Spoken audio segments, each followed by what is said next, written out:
좀 쉬셨습니까? 이제 한국 문화의 두 번째 시간이죠. 6강의 두 번째 시간으로서 이제 공동체 문화에 대한 이야기를 좀 해볼까 합니다. 그러니까 한국의 공동체 문화.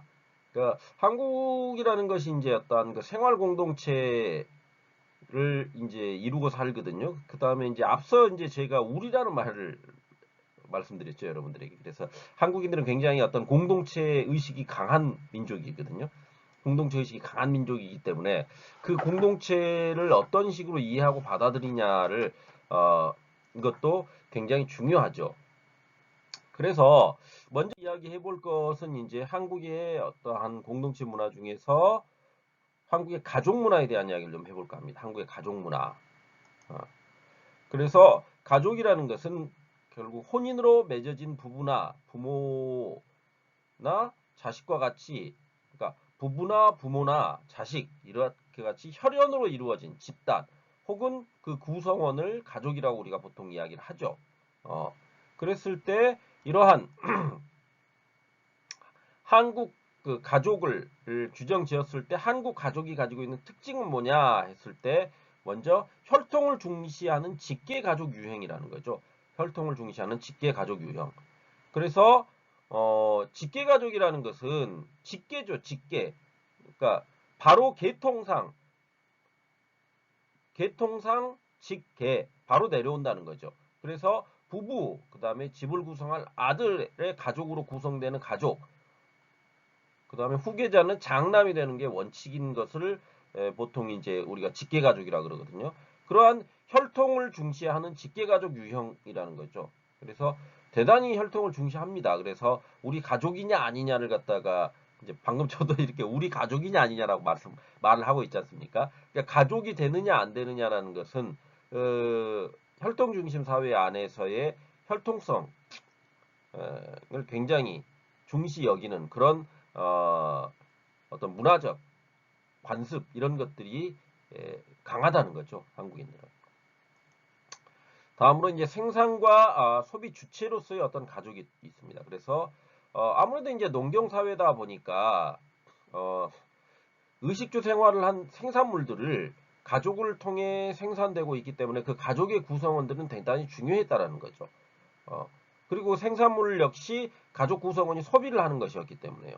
그러니까 그 1년 농사를 지어가지고 그 지은 생산의 주체로서 가족이 존재했고, 그래서 예전에는 이제 어떤 가족이라는 게 그러니까 아들, 딸을 많이 낳는 게 좋다라고 했던 것은 바로 노동력이죠. 노동력.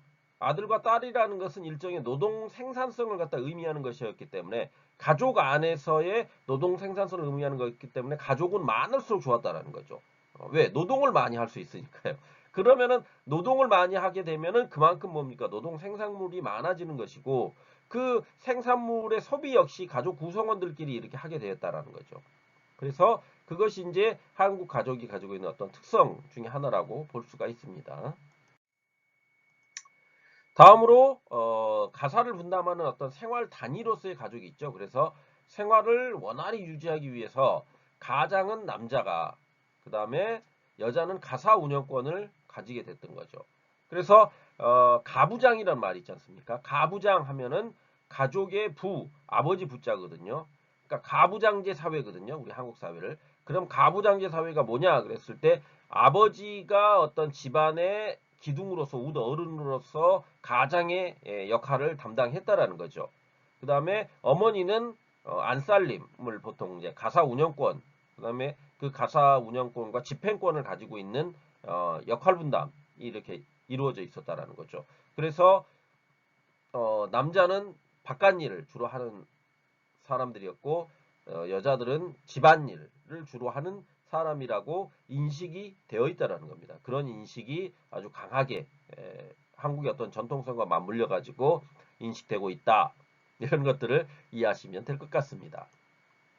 다음으로 가족을 교육하는 교화 단위로서 가족이 있죠. 그래서 가족의 의례를 중시하죠. 한국인들은. 그래서 그것은 이제 유교 사회의 영향입니다. 그래서 가족 사이에서 지켜야 할 어떤 의리라는 게 대단히 다른 사회보다는 강합니다. 그러다 보니까 그러한 지켜야 할 의례들을 기본적으로 가족을 통해서 교화하고, 교화라는 것은 이제 교육을 한다는 거죠. 그 다음에 그리고 그걸 또 실천을 하고 어, 이렇게 했다는 거죠. 그러니까 이 가족을 통해 교화하고 실천했다는 것은 아버지가 자식 교육을 어떻게 하느냐, 그게 집안 그 집안을 내 어떠한 그 가족의 어떠한 위계 질서가 잡혀 있느냐, 잡혀 있지 않느냐를 결정하는 그러한 것으로 인식되고 있다라는 거죠. 한국 사회 안에서는. 그러니까 가정 교육이 잘못되었다라는 말을 한다는 것은 그만큼 위계 질서가 없다는 겁니다. 그 가족 안에. 우리가 그래서 이제 보통 난장판이나 개판 이런 말들을 하거든요. 그게 이제 난장판이나 개판이라는 이야기를 하면 가족이 제대로 체계가 잡혀 있지 않고 뒤죽박죽이다 이런 이야기거든요. 그래서 그런 그 교육 교화 단위로서 가족을 인식하고 있었다라는 것들, 그런 점들을 여러분들이 이해하고 가시면 될 것 같습니다. 다음으로 이제 그 질서와 서열을 중시하는 가족 특징을 가지고 있죠. 그래서 유교적 서열을 중심으로 장유유서, 그러니까 장유유서라는 것은 말 그대로 늙은이라기보다는 이제 나이 드신 어른들은 존중해주고 어린이들은 보호해줘야 된다라는 거거든요. 그러니까 그 늙은이와 어른들 사이에서는 서열이 있다라는 겁니다. 서열이 있기 때문에 그 서열에 따라서 움직여라 이런 거죠. 그다음에 남녀 유별이 엄격했죠. 그래서 앞서도 이제 제가 잠깐 말씀드렸지만 남녀 칠세 부동석이라는 말이 있지 않습니까? 남자와 여자는 7살이 되면 부동석, 그러니까 같이 앉을 수가 없다라는 거죠. 그런 질서와 서열을 굉장히 중시하지 않습니까? 그러니까 그 안방과 앞서도 이제 제가 말씀드렸지만 안방과 사랑방이라는 게 있었다 그랬죠. 그래서 안방은 엄마가 그 이를테면 귀가하는 공간이었고 사랑방은 아버지가 귀가하는 공간으로서 남녀가 유별하고 이렇게 귀가하는 공간조차도 이렇게 따로따로 만들어 놨다는 거죠. 그만큼 가족 내에서도 질서와 서열을 굉장히 중시하죠. 그래서 제가 이제 저희 집안의 장남이거든요. 그래서 장남에게는 어떤 면에서 보면은 굉장한 혜택이 좀 주어지는 것도 있습니다. 물론 이제 혜택과 더불어서 책임도 많이 따라가죠. 그래서 장남이기 때문에 감내해야 될 것들이 대단히 많죠. 왜? 장남이라는 것은 말 그대로 자식의, 그러니까 장남과 장녀라는 것은, 장남이라는 것은 그 남자 가족의 가장 윗사람을 장남, 그 다음에 두 번째가 차남, 그 다음에 세 번째가 삼남, 이렇게 이야기를 하거든요. 그 다음에 첫째 여자를 장녀, 그 다음에 둘째를 차녀, 그 다음에 세 번째는 이제 삼녀, 이렇게 이야기를 보통 이야기를 하는데, 그 장남이나 장녀는 어떠한 그 쉽게 얘기하면 자식에 있어서의 서열, 그것도 서열을 의미하는 거잖아요. 벌써 어, 말에서부터 서열이 정해져 버린 거 아닙니까? 그래서 우선순위가 있는 거죠. 그래서 장남과 장녀는 첫째이기 때문에 내세울 어떠한 그 권리도 많이 있었지만 또 의무도 많이 있었거든요. 그러다 보니까 이제 옛날에 어떠한 드라마나 이런 데 보면 장남이나 장녀는 그 밑에 있는 동생들을 위해서 돈을 벌기 위해서 자신을 희생하는 경우가 대단히 많았었습니다. 그런 그 가족 내의 어떠한 이야기를 다룬 그런 그 드라마나 이런 것들이 많이 있거든요. 그러니까 장남은 모든 것을 책임져야 되고 장녀 역시 모든 것을 책임져야 되기 때문에 그 가족을 이를테면 아버지나 어머니가 돌아가시면 그 아버지나 어머니의 가장으로서의 역할을 장남이나 장녀가 하게 되는 거죠. 그렇게 되니까 그러한 질서와 서열이라는 것이 그런 데서 생기게 되는 거죠. 그렇게 이해하고 가시면 될 것 같습니다. 그러니까 한국의 어떤 공동체 문화 안에서의 가족의 의미라는 것은 이러하다라는 정도로 이해를 하고 가시면 될 것 같습니다. 이번 시간에는 그러니까 이 앞서 이제 제가 간단히 끝내려고 했는데 좀 말이 길어졌는데 이번 시간에는 정말 간단하게 끝낼 수 있을 것 같습니다. 별다르게 할 얘기가 없고 한국의 공동체 문화라는 게 이렇다라는 정도로만 이해하고 가시면 될 것이기 때문에요. 다음으로 이제 한국의 어떠한 친족 문화를 좀 봅시다. 친족 문화. 친족 문화라는 것은 뭐냐 그랬을 때 친족이라는 것은 혈연과 혼인을 기초로 해서 상호간의 어떤 관계를 가지는 사람을 갖다 이야기하죠. 어, 그래서 친족의 범위라는 것은 가족법에 따르면 8촌 이내의 어떤 혈족을 친족이라고 규정을 했습니다. 그렇기 때문에 사회 통념상 부계친 내 어떤 부계 그러니까 아버지의 자식 아버지의 그 계보 안에서 고조 이내 그러니까 할아버지 위에를 증조 할아버지라 그러거든요. 그 윗대를 고조 할아버지라고 합니다. 그러니까 할아버지의 할아버지가 고조 할아버지가 되는 거죠. 그래서 그 고조 이내의 팔촌을 고조 이내 고조 그러니까 할아버지인 그 고조 할아버지의 팔촌까지를 친족 집단이라고 규정을 해놓고 있습니다. 한국에서. 그래서 이제 이 친족의 범위가 그러니까 우리가 이제 보통 한국인들이 사촌지간 이웃사촌이란 말을 쓰거든요. 그럼 이웃사촌이라는 것은 그 이웃인데 사촌은 친족이거든요. 친족.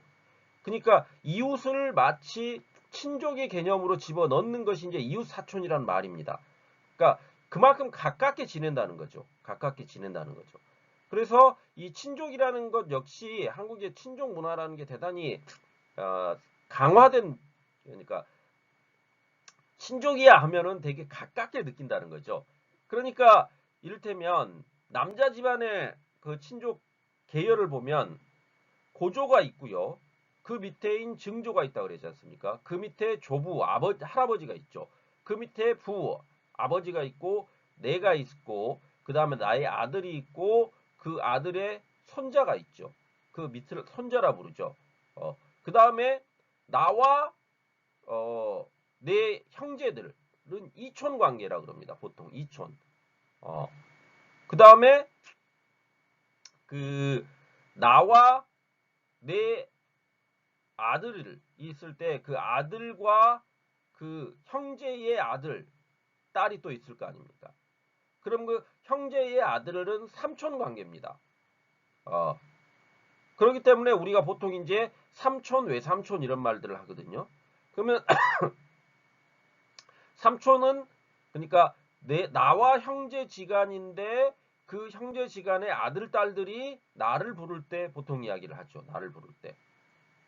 그런데 그 삼촌 관계가 있고 사촌 관계라는 것은 이제 그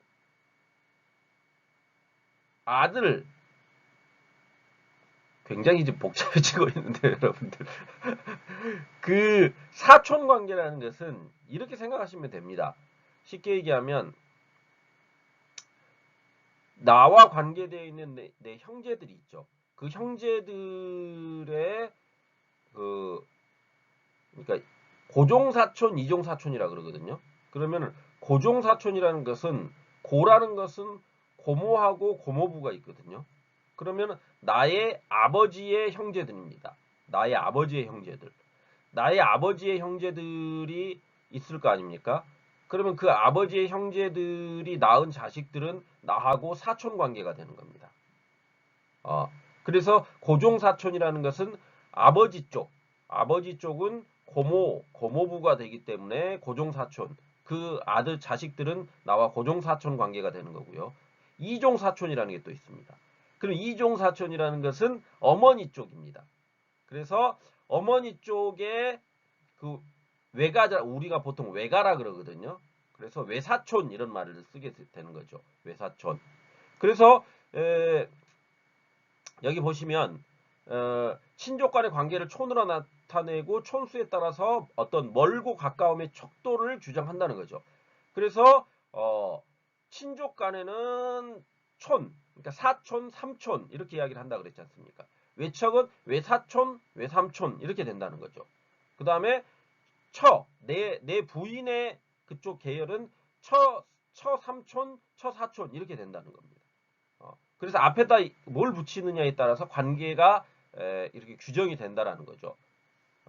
그렇기 때문에 이 친족이 아까 말씀드렸듯이 삼촌인데 사촌 관계가 가게 되면 친족 안에 있는 그러니까 아버지의 그 남자 그러니까 동생들은 고종이란 말이 붙게 되고요. 그 다음에 어머니 그러니까 어머니의 쉽게 얘기하면 형제 관계는 이종이란 말이 붙게 됩니다. 그래서 아버지의 형제를 고모, 그 다음에 고모부, 그 다음에 어머니의 형제를 이모, 이모부란 말을 쓰거든요. 그래서 우리가 이제 식당에 가게 되면 이모 이모 하게 되는데 이모 이모 부르게 되는데 그 이모가 바로 쉽게 얘기하면 나의 어머니의 형제지간입니다. 그렇기 때문에 굉장히 가까운 촌수죠. 그래서 가깝다는 의미로 이모 이모라는 말을 많이 쓰는 겁니다. 그게 이제 어떠한 촌수 관계죠. 그래서 친족이라는 것을 갖다가 그런 식으로 해가지고 표현해 내게 되는 겁니다. 그래서 여러분들이 이 부분이 지금 뭐 굉장히 복잡하실 수 있는데 뭐 실제로 그래서 뭐 우리가 이제 우스갯소리로 그런 거 하거든요. 막 그 드라마나 영화 같은 데 보면 그 촌수 관계를 막 따지지 않습니까? 나의 뭐 아버지의 사촌의 팔촌의 그다음에 뭐 해서 따져봤더니 아 너는 가까운 사이야 뭐 이런 식의 것들 있지 않습니까? 그런 것들이 어떤 희화화되는 그 것들은 그만큼 한국이라는 사회가 친족 간의 관계성을 굉장히 중시한다는 거죠.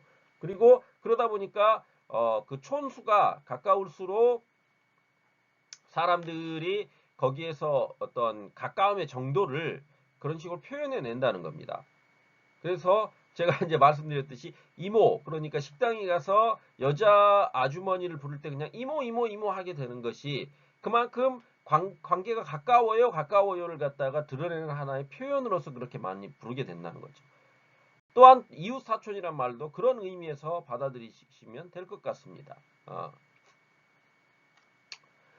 다음으로 이제 우리가 살펴보게 될 것이 이제 한국의 마을 문화죠. 마을 문화. 그래서 마을이라는 것은 일정한 지역에 사람들이 모여가지고 수십 채의 집을 짓고 어떤 지연 공동체를 형성해서 살아가는 곳이죠. 그렇기 때문에 마을이라는 것은 노동 공동체이면서 놀이 공동체이고 신앙 공동체이면서 의례 공동체를 등을 행하는 공동체라고 할 수가 있죠. 그러니까 노동 공동체라는 것은 같이 모여가지고 농사를 짓는다는 겁니다. 같이.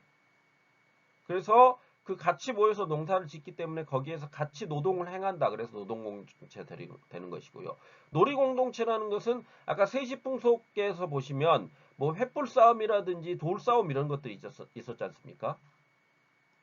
그런 그 횃불 싸움이나 돌 싸움 같은 거를 할 때 마을 단위로 이렇게 나눠 가지고 마을들끼리 그 싸움이라고 하지만 실제로 싸우는 게 아니죠. 놀이로서 즐긴다는 겁니다. 놀이로서 즐긴다는 거죠. 그런 의미에서 이제 놀이 공동체이고 신앙 공동체라는 것은 불학 단위로 이제 어떤 유교라는 집단 그 조선 시대에 보면 유교가 어떤 그 종교였지 않습니까? 그렇기 때문에 신앙 공동체로 그만큼 묶일 수 있었다는 거죠. 그다음에 의례 공동체라는 것은 그 같이 의식을 행하는 그런 공동체적인 인식들을 사람들이 가지고 있었다는 거죠. 그런 의미로서 마을의 개념이 한국 사회 안에서 규정되고 있다. 이렇게 이해를 하고 가시면 될 것 같습니다.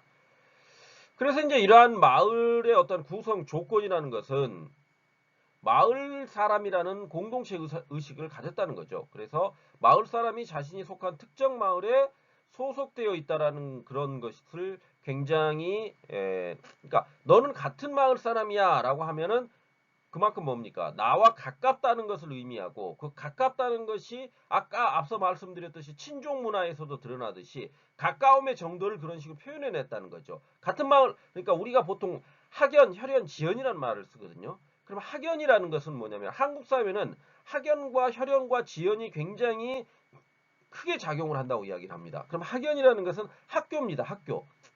그러면은 너는 무슨 대학 나왔니? 너는 무슨 고등학교 나왔니? 무슨 중학교 나왔니? 무슨 초등학교 나왔니? 이런 것들 막 물어본다는 거죠. 그래서 조금이라도 관계가 되면 아 너는 이를테면 내 선배이시군요. 아니면 내 후배구나. 이렇게 한다는 거죠. 그 관계성 설정을. 지연이라는 것은 뭐냐면 바로 여기에 마을, 지역입니다. 지역. 지역의 다른 말이죠. 그래서 어디 출신이냐를 굉장히 따진다는 거죠.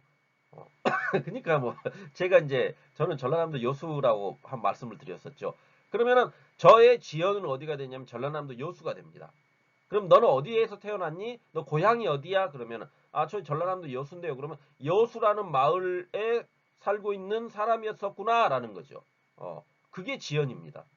그다음에 혈연이라는 것은 앞서 말씀드렸던 그 친족 공동체로서 그 혈족이라는 거죠. 혈족, 피로. 어, 그러니까 사촌이다, 삼촌이다. 그럼 굉장히 가까운 촌수라는 거죠. 물론 부부 사이를 일촌이라 그러고 형제를 이촌이라 그러거든요. 근데 일촌과 이촌이라는 말을 안 씁니다. 그냥 부부 사이, 그다음에 형제 이렇게 말을 하죠. 그런데 이제 거기 그 다음부터 부부와 형제를 떠나면서부터 친족은 삼촌과 사촌으로 구분되지 않습니까? 어, 그래서 삼촌과 사촌까지는 보통 우리가 굉장히 가까운 친척으로 인식을 합니다. 한국인들 사이에서. 그래서 우리가 사촌지간이야 그러면은 굉장히 가까운 친척이야 이런 것들을 의미하죠. 그리고 내 삼촌이야라고 하는 것은 내 삼촌이야라고 하는 것은 그만큼 가까운 친척이야라는 것을 의미하는 또 다른 하나의 어떤 인식의 함이란 인식 그런 인식들을 가지고 있다라는 거죠 사람들이. 마을 공동체라는 것도 역시 그렇다는 겁니다. 마을 사람들이 어떤 자신이 속한 특정 마을에 소속되어 있다는 의식을 가진다는 거죠. 더불어서 생활수단을 공유하고 있다는 겁니다. 그래서 생산활동을 통해서 공동작업에 참여해가지고 마을 구성원으로 인정을 받게 되는 게 굉장히 중요했다라는 거죠. 그래야지만 이제 나중에 이제 어떠한 그 이야기를 하게 되겠지만 이 쉽게 얘기하면 뭐 품앗이, 두레 이런 것들을 같이 할 수 있는 그러니까 농사를 지을 때 생산 활동을 할 때 그런 것들을 같이 할 수 있는 마을 공동체의 마을의 구성 조건이 된다는 겁니다. 세 번째로 이제 어떤 공동의 문화를 향유했다는 거죠. 그래서 동일한 마을에 거주하면서 마을 공동체 안에서의 어떤 의례, 신앙, 놀이 이런 것들에 참여할 수 있었다는 겁니다. 그러면서 마을의 어떤 공동의 문화를 향유하게 되었다라는 거죠. 이게 이제 어떻게 보면 마을의 공동 구성 요건이라고 할 수가 있습니다. 그러니까 마을 사람이라는 공동체 의식을 가졌어야 되고 생산 수단을 공유하고 공동의 문화를 향유하게 되면서 마을이라는 것을 사람들이 한국 사람들은 인식하고 인지하면서 받아들이게 되었다라는 거죠. 그래서 이러한 마을의 종류와 조직은 그 기준에 따라서 다양한 형태로 이제 존재하고 있거든요. 그래서 위치가 어디냐? 그래서 근교촌이라는 것은 도시의 근처에는 근교촌이라고 보통 얘기하죠. 벽촌, 아주 오지, 그러니까 그 멀리 떨어져 있는 것을 벽촌이라고 이야기를 합니다. 그다음에 도서부락, 그다음에 산간부락. 도서라는 건 도시 가까운 부락이라는 거죠. 산간부락이라는 건 산 가까운 곳에 있는 부락이라는 거죠. 그다음에 지세, 그러니까 땅이죠. 땅의 어떠한 그 위치에 따라서 배산 임수 불화 그러면은 배산 그러니까 뒤에 산이 있고 임수 앞에 강물이 흐른다는 거죠. 그런 것들을 배산 임수의 불학을 굉장히 좋은 불학으로 여겼습니다. 그건 이제 저기 뭐냐면은 이 앞서도 그 부분들을 이야기했지 않습니까? 제가 그러니까 뭐 한국인들은 어떠한 그 뭐라고 해야 됩니까? 지금 갑자기 지금 생각이 안 나네요. 그렇죠, 맞아. 그 풍수지리에 따라서 배산임소와 같은 그러니까 앞에 뒤에는 산이 있고 앞에는 물이 흘러야 된다 이런 걸 굉장히 중시했다라는 겁니다. 아, 다음으로 이제 분지불학이라는 것은 분지 그러니까 뭐 땅의 형태입니다. 땅의 형태를 분지에 만들어진 불학이다 해서 분지불학. 그다음에 크기에 따라서 대촌, 중촌, 소촌 이렇게 나누었다는 거죠. 그렇게 이제 마을의 종류가 이런 식으로 나누어졌다 이렇게 될 수. 것으로 여러분들이 이해하고 가시면 될 것 같습니다. 마지막으로 이제 우리가 마을의 공동체 문화에 대해서 좀 이야기를 해봅시다. 이 부분만 하고 나면 이번 시간에 좀 마칠까 합니다. 좀 간단히 한다 그랬죠. 그래서 마을의 공동체 문화 했을 때 먼저 일공동체였다는 거죠. 그래서 마을을 단위로 구성원들이 농사를 돕기 위해서 만든 조직이 두레입니다. 다음에 또 품앗이라는 게 있거든요. 그러면 품앗이라는 것은 개인들 간의 어떤 노동력의 교환 형식입니다. 그러니까 내가 이를테면 농사 모내기를 할 때 옆집을 도와줬으면 내가 농사를 지을 때는 그 옆집 사람이 나한테 와가지고 도와주는 것. 그런 것들이 이제 일종의 품앗이라 그럽니다. 그래서 내가 저 집에 가가지고 노동을 그만큼 했기 때문에 우리 집에 어떠한 노동력이 필요한 경우에는 그 옆집 사람이 우리 집에 와가지고 일을 해주는 것, 같이 일을 해주는 것. 거기에서는 금전관계가 오가는 게 아니죠. 그런 것들을 일종의 품앗이라 그래가지고 일 공동체로서 한국에서는 그걸 당연시 받아들였다는 겁니다. 그게 이제 조금 독특한 어떠한 공동체 문화라고 얘기를 할 수가 있죠. 다음으로 이제 놀이공동체라는 게 있죠. 그래서 농사와 관련해서 농사의 편의와 의욕, 꽃이, 그 다음에 풍년, 그 다음에 마을의 안녕을 기원하기 위한 뭐 줄당기기라든지 돌싸움, 횃불싸움, 보싸움 등을 같이 놀이를 같이 즐기면서 했다는 거죠. 공동체로서 마을 공동체가. 그래서 아까 이제 잠깐 말씀드렸듯이 이제 그 돌싸움이라는 것이 그러니까 이를테면 윗마을 아랫마을 있다 그랬을 때 윗마을 사람과 아랫마을 사람들이 돌싸움을 함으로써 한 해 동안에 어떠한 그 돌을 던지고 맞춰가지고 이렇게 하는 게 아니라 그 행동을 해가지고 그 공동체 간의 단결력이라든지 협동심 이런 것들을 평가하려고 했다는 겁니다. 그러니까 우리 마을은 이렇게 단단한 공동체야라는 걸 보여주려고 했다라는 거죠. 다른 마을에. 그런 것들이 한국인의 어떤 그 우리 문화 안에 녹아 있는 겁니다. 그래서 이 놀이마저도 그렇게 우리끼리 우리 해가지고 공동체로서 같이 하자 이렇게 됐다라는 거죠. 그러니까 줄당기기 같은 것도 그러니까 줄다리기라고 하지 않습니까? 줄다리기라는 게 줄 하나 놔두고 같이 줄을 당겨가지고 이기면 와 하는 거 아닙니까? 그걸 보고 있으면 저게 무슨 놀이야라고 생각할 수도 있겠지만 그 문화 안에 공동체 의식을 가지라는 거죠. 줄을 당기면서 같이 힘을 모아가지고 당기면 이기는 어떠한 보답이 돌아온다라는 거죠. 그런 것들을 통해서 우리는 하나다. 같은 공동체에 속해 있다. 소속감을 느끼게 했다는 겁니다. 그런 것들이 놀이를 통해서 드러나게 됐다는 거죠. 다음으로 의례 공동체죠. 그래서 출산 의례, 성년 의례, 혼인 의례, 장례 의례, 제례 의례와 같은 통과 의례들을 마을 공동체가 같이 했다는 겁니다. 같이 했다는 거죠. 그러니까 이웃집에서 어떠한 이를테면 출산이 있었다. 그러면 이웃 사람들이 와가지고 같이 축하를 해줬다는 겁니다. 그런 공동체 의식이 굉장히 강하지요. 그러니까 물론 이제 지금 어떠한 그 생활 문화 자체가 아파트 생활이 되다 보니까 그러한 그 공동체 문화가 많이 약화된 측면이 있거든요. 그러함에도 불구하고 아까 말씀드렸던 이웃 사촌과 같은 그 말들이 아직까지 남아있고 이런 것은 뭐냐면 그만큼 내 이웃과 내 주변 사람들을 같이 그 공동체 문화 안에 끌어들임으로써 그것들을 통해 가지고 내가 거기에 소속돼 있다라는 생각들을 많이 가지게 되는 거고 그러한 것들이 어떠한 이 사회를 구성하는 기본이라는 생각들을 한국인들이 많이 가지고 있다는 겁니다. 그게 이제 일종의 공동체 의식이죠. 그 공동체 의식이 대단히 발달되고 많은 것이 한국인이다. 이렇게 이해를 하고 가시면 될 것 같습니다.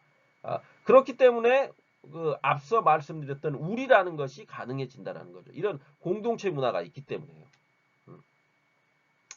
다음으로 이제 마지막으로 신앙 공동체가 있는데요. 그러니까 유일신이 아닌 모든 역할을 분담하는 다신 많은 그 신들이 있다고 믿는 것이 이제 한국 사회입니다. 그러다 보니까 마을 전체의 안녕과 질서를 위해서 장승이라든지 솥대, 탑, 선돌 이런 것들이 마을의 어떤 신성한 공간에 존재하게 된다는 거죠. 그러니까 그 장승이라는 거, 그러니까 천하대장군, 지하여장군 이런 것들이 있거든요. 그러니까 장승박이라는 지명이 있습니다. 그러면 장승박이라 서울에 이제 장승박이라는 곳이니까 그 장승이 서 있었던 곳이라는 거죠. 그만큼 그러니까 어떠한 그 장승을 세운다는 것은 그 마을을 지켜주고 있다라는 겁니다. 그 장승들이. 그런 의식들이 있다라는 거죠. 그러니까 마을 전체의 안녕과 질서를 위해서 신앙, 일종의 무속신앙이긴 하지만 민속신앙의 형태로 그러한 것들을 같은 공동체 안에서 인식하고 인식하면서 받아들이고 있다는 거죠. 그게 이제 한국인들만이 가지고 있는 어떠한 공동체적 특성이라고 할 수가 있는 거죠. 그러니까 마을이라는 것은 일 공동체와 놀이 공동체, 그 다음에 의례 공동체, 신앙 공동체로서 존재하고 있다라는 겁니다. 그 의식이 많이 약화되긴 했지만 그 이면에 내재되어 있는 그 사람들의 머릿속 혹은 그 사람들의 마음속에 내재되어 있는 것들이 아직까지도 그러한 공동체적 문화 형태로 많이 드러나고 있는 게 한국이다. 이런 식으로 여러분들이 이해하고 가시면 될 것 같습니다. 자, 이제 이상에서와 같이 여러분들과 함께 이제 두 번째 시간에서 한국의 어떤 공동체 문화에 대해서 살펴봤는데요. 한국의 이제 어떤 일단 가족 문화의 특징을 좀 살펴봤고 한국의 가족 문화의 특성이 굉장히 강하지 않습니까? 그다음 친족 문화. 역시 사촌, 팔촌 막 해가지고 촌수를 굉장히 따지죠. 촌수를 굉장히 따진다는 것은 그만큼 친족을 가깝다고 생각을 하고 그 친족을 가깝다고 생각하기 때문에 그 가운데서 어떠한 문화 형태가 존재하게 되는 것이고 그 가운데서 이제 어떠한 일들을 행하는 데 있어서 그러한 생각들이 많이 그 사람들이 가지고 있다는 겁니다. 그 다음에 마을 역시 공동체의 문화로 묶여 있다는 거죠. 그래서 뭐 여기 말씀드렸듯이 일 공동체와 놀이 공동체, 그 다음에 의례 공동체, 신앙 공동체 이런 것들을 보면은 같은 마을 사람이라는 것이 우리로서 존재하고 그걸 굉장히 중요하게 생각하는 사람들이 바로 한국인이다. 이렇게 이해를 하고 가시면 될 것 같습니다. 듣느라고 수고들 하셨고요. 두 번째 시간은 이 정도로 마무리하도록 하겠습니다. 감사합니다.